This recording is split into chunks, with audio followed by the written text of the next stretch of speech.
Alright YouTube, so we're back, of course, to talk about some Last of Us. We haven't done a Last of Us video in quite some time, since actually the beginning of this year whenever I reviewed The Last of Us Part 2. This video, I'm going to let you guys know, is super impromptu. This was not a video I was planning on ever doing. I never planned on doing a video for The Last of Us Part 1. I was just going to buy it, download it, play it. That was my plans. But I figured I wanted to talk about it just because there's a lot of backlash going into this remake, and it is a remake of the first Last of Us game. But because of the impromptu nature of this video, this is some old gameplay from when I think I reviewed The Last of Us Part 1, like in 2020 or whatever the case. And I'll probably end up using some gameplay from The Last of Us Part 2 review that I did as well, because I'd have to reinstall all this shit. Also set up the capture card and all this stuff that I don't currently have set up, etc., etc. You get it. We'll all get through that together. So sort of the major complaint with The Last of Us Part 1 is that it is simply a remaster and people just don't understand why it's even existing. And it's not. It is not a remaster. Now, I'll play a little bit devil's advocate. It's a remaster in the sense that it is still pretty much the exact same game. That being said, though, there are some changes. For one, there is dialogue changes. I don't know what it is exactly because I've not looked into it because I want to go into this game as fresh as possible. But just reading around on some articles, there is dialogue changes at the end of the game that helps it kind of connect Last of Us Part 1 to Last of Us Part 2. But also, the doctor at the end of the game that Joel is forced to kill, for example, is actually changed to be Abby's father's character model from The Last of Us Part 2. Which gives it a bit more of that continuity that it doesn't have currently. If you were hopping the PS4 remastered version, that character model looks nothing like Abby's father. Then you hop into Part 2, and it's I get what they're doing here, and it makes sense. It's fine, but also there is just some inconsistency there.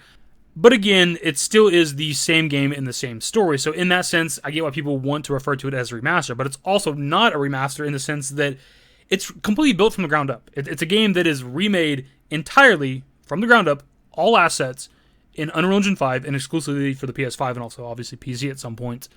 So it's not a remaster, it's a remake in the most literal sense. It's not a remake in the sense of an FF7 remake, which is an obvious example here for the channel for us to use, in that it's completely from the ground up a completely different game with a shit ton of new story elements. It's obviously not that. The best example I could actually give is the upcoming Crisis Core Reunion that's coming out later this year or maybe early next year, where it's, again, just from the ground up remade. That's why the devs for Crisis Core Reunion aren't sure whether or not to call that game a remaster or a remake, because it's built from the ground up, completely new assets, but it's still remastered in the sense that it's the exact same story. And actually continuing with the Crisis Core Reunion example, they overhauled the combat, right? It's not the same combat from the PSP for Crisis Core, and it's not the same combat from the PS4 version for The Last of Us Part 1. You have the obvious improvements when it comes to the game, visual enhancements and audio enhancements, but also the AI across the board, whether it's enemies or your companion AI, are just better than they were with the PS4 version. Your companions with the PS4 version and probably also the PS3 version, which I never played, can be pretty shitty at times where you as the player character would be hiding behind a piece of wall or whatever, and they would just walk out of cover, walk out into the middle of the battlefield, right in line of sight of enemies. Now, it wouldn't give your position away or get you out of stealth or whatever. Enemies wouldn't start fighting because that would obviously ruin the player experience. It's something that's out of your control if the AI is shitty. But now with the newest version, they're supposed to be more like the companion AI when it comes to Part 2, which I can't recall having any issues or problems with. Now, I assume if it is at all possible, when you're hiding for your now PS5 version AI companions to get a cover, I assume it still would not give your position away, but hopefully that doesn't even happen at all. Now, how improved overall is the AI going to be when we're actually playing the game, when it's enemy AI and companion AI? I guess that remains to be seen. But as we're being told right now, it's supposed to be vastly improved. Now, one of the common complaints when it comes to The Last of Us Part 1 is that even though they improved the combat, they didn't actually add in some of the newer features that The Last of Us Part 2 have, like jumping and also going prone, which I think is kind of a fair argument. Now, in defense of Naughty Dog really quickly, The Last of Us Part 2's environments were built for that type of shit. There's areas where you have to jump over gaps, for example, but there's also tall grass you can hide in whenever you're in prone or crawl under vehicles and shit like that. The world's built for that. The Last of Us Part 1's initial world is not built that way, but this is a game that is built from the ground up for UE5, and the assets are completely brand new, right? So they could have added that shit. They could have added tall grass to hide in. They could have added objects for our characters to crawl under. But even if they didn't put any of that shit in the game, they could have still just added in the ability for your character to lay down, even if it doesn't really make sense for the world that you're exploring and fighting in or whatever the case. I can understand not adding jumping into the game because there's really not a point unless they added things you could jump over or gaps you could jump over, whatever the case. Jump from the top of a car to another car, whatever. If they wanted to add that stuff in, sure, they could have. But at the very least, you could have just made it where the characters can lay down on the fucking ground. Why is that? That doesn't seem that complicated to do. Some of the other changes that I really enjoy are improved character models and facial animations that more match the initial motion capture they did back in the day for the game, that they obviously couldn't do with the technology back then. But also you have stuff like young Ellie in The Last of Us Part 1 actually looks like she does in The Last of Us Part 2, just a younger version. Whereas the PS4 version of Ellie doesn't really look like she does in The Last of Us Part 2. Do not get me wrong, the way Ellie looks in the PS4 version and even the PS3 version can still pass for a younger version of adult Ellie. Like, we never look like we did as a kid, right? I certainly don't look the same now as I did when I was Ellie's age, but you get the point of this. Now it's a seamless transition. You play The Last of Us Part 1, and then you hop into The Last of Us Part 2, and Ellie looks the exact same, just a younger and older version. You have some characters that are completely different looking now, like Tess, for example. With the original Last of Us, looking at this picture of her, I couldn't tell you how old she's supposed to be. She looks like she's in her 20s, maybe early 30s. But now on the left, you have the PS5 version of Tess, where she looks like somebody that would be about Joel's age, that would hang out with Joel and run around with Joel. She looks like she's in her 40s in that picture. There's a couple other images I want to look at really quickly before we kind of get close to wrapping up this video. But here we have the ceiling of the Capitol building. Side by side, the remastered version for PS4, The Last of Us Part 1 for PS5. I don't know if somebody can look at this and be like, wow, dude, I can't believe they're just remastering the game again. These are night and day differences, dude. From just the lighting and the coloring to, like, the foliage that isn't even there at all when it comes to the original version. But also, like, these light fixtures that are here that aren't even there. There's a lot of this whenever you look at, like, the background details for Last of Us Part 1, where they've just completely added brand new things and assets that just weren't even there with the original version. Then you also have this image, which, again, if you really pay attention to it, is night and day difference. They're not even the same outside of the character of Joel standing in the fucking middle. Because you have, like, in the water, the debris is completely different, right? There's two boats right here that are kind of sinking in the original version. Whereas you look here, they're not even there anymore. There's different kinds of debris. Look off in the distance, there's a different boat floating. There's like a coastal town in the background that doesn't exist on the horizon. The original version, the crane off to Joel's left is completely different between both versions. Off to the right, this building has a forklift that's right there that's not even there in the original version. Whatever this box is right next to Joel is different over here too. Again, these are just small details, but these are completely brand new assets that aren't even there. And this is one of the things I'm most looking forward to when it comes to playing Part 1. But when it comes to The Last of Us Part 1, now, like, every location is going to look vastly different than it did in the original version, the PS3, PS4 version. You have completely new looking areas, even if the layout's going to be the same. You know, the enemies are potentially going to be the same. Like, the environments are going to be so different that it's almost a brand new game in that regard as well. They've also added in an unlocked frame rate setting that will allow the game to go up to as high as 120 frames per second, which I am absolutely goddamn excited to see in action. Along with all the other improvements that they've added to the game, they've also added in permadeath, which is something they introduced in The Last of Us Part 2, which is pretty self-explanatory, but whenever you die, depending on what the setting is you chose, the game will either send you to the start of the chapter, the start of the act, or the very beginning of the game itself. This is something that I will absolutely be avoiding. I'm not that hardcore of a Last of Us player, but that's pretty cool for those people that enjoy that type of shit, those kinds of challenges. That'd be super anxiety-inducing and very angering, because I'd probably die pretty often. The game will also feature what is being referred to as Speedrun Mode, which will have a clock in the top right corner, obviously keeping track of how long you've been playing the game, but also where you're at in the game. We don't know if there's going to be leaderboards or anything like that for this, but obviously this is just to see who can beat the game the fastest, so that's kind of cool, I suppose.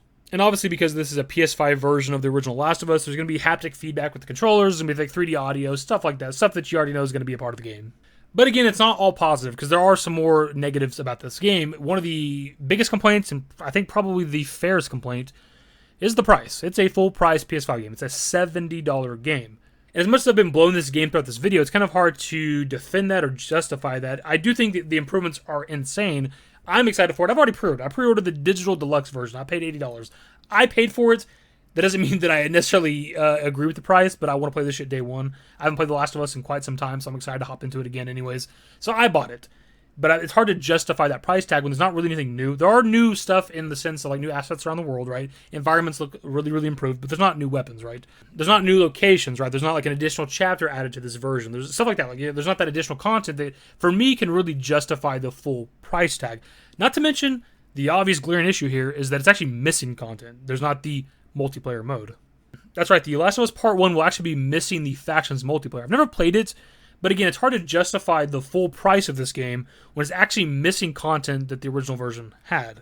Now, part of that is probably because they're making a standalone multiplayer game now for The Last of Us, but that also is off the heels of the promised multiplayer for Part 2 that never happened. Instead of making Part 2 multiplayer, they're just making a standalone game now. But still, like, you're taking content away from the game. So at the very least, they could have sold it for $60, cut off $10 for the price tag because it's missing a mode. I don't know. It does have the Left Behind DLC. Obviously, I haven't mentioned that in the video, but clearly a PS5 version of the PS4 game is going to have the goddamn DLC. And because it's Naughty Dog and they're really good about this, there's actually more accessibility features. I assume it's like more of the stuff that they added with The Last of Us Part 2. They probably put it into Part 1, stuff that didn't exist back then when they made that version of those games. I haven't looked into this. I don't know what all they are. Obviously, I'm not somebody that's going to be using this stuff, but it's still pretty cool that they do that. Look, the point of this video isn't to try to convince you to buy The Last of Us Part 1, and it's not even really a video meant to like defend the game, so to speak. I think there are fair complaints to have about it, like the price tag and content missing, the lack of features that the Part 2 had. Those are fair complaints. But to like simply label The Last of Us Part 1 that is built from the ground up for Unreal Engine 5 exclusively for the PS5 and also PC, label it as simply just a remaster, I think is kind of fucking ridiculous and kind of lazy. I can absolutely agree with you guys on the price tag being a little too high, the fact that there are modes missing, so why is the price tag a full price, $70? And also lack of some of the features that Part 2 has, especially when this game is supposed to be existing to try to connect it to Part 2.